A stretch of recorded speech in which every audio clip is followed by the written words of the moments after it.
Everyone argues about which Five Nights at Freddy's game is the best. Some say the original, some say the later games with bigger stories.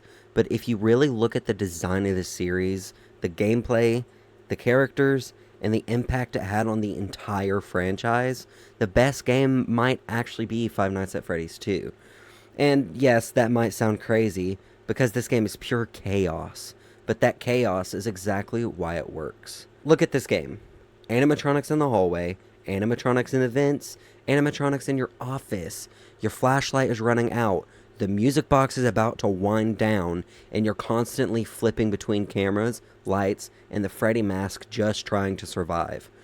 Compared to the slower pacing of Five Nights at Freddy's, FNAF 2 feels like the entire system is collapsing around you, and that's exactly the point. Before FNAF 2 released, the formula was simple.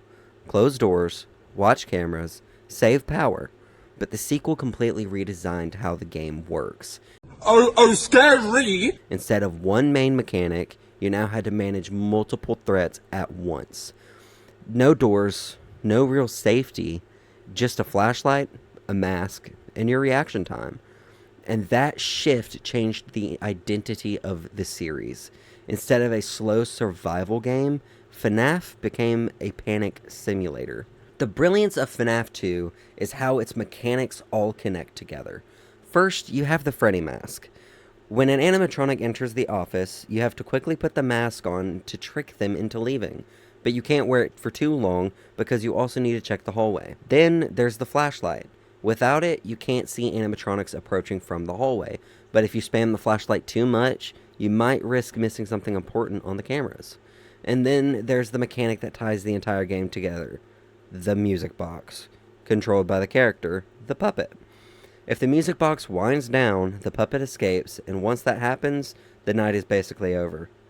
I know from experience. This forces the player to constantly check the cameras, which creates the perfect gameplay loop. Wind the box, check the vents, flash hallway, mask, repeat. It's stressful, but it is incredibly well designed. You see, FNAF 2 also introduced some of the most iconic characters in the franchise. The toy animatronics, Mangle, Balloon Boy, and of course, the puppet. Each character changes how you play the game. Balloon Boy disables your flashlight. Mangle attacks from the ceiling. The toy animatronics force you to use the Freddy mask instead of one predictable enemy. You're dealing with a system of threats all moving at the same time.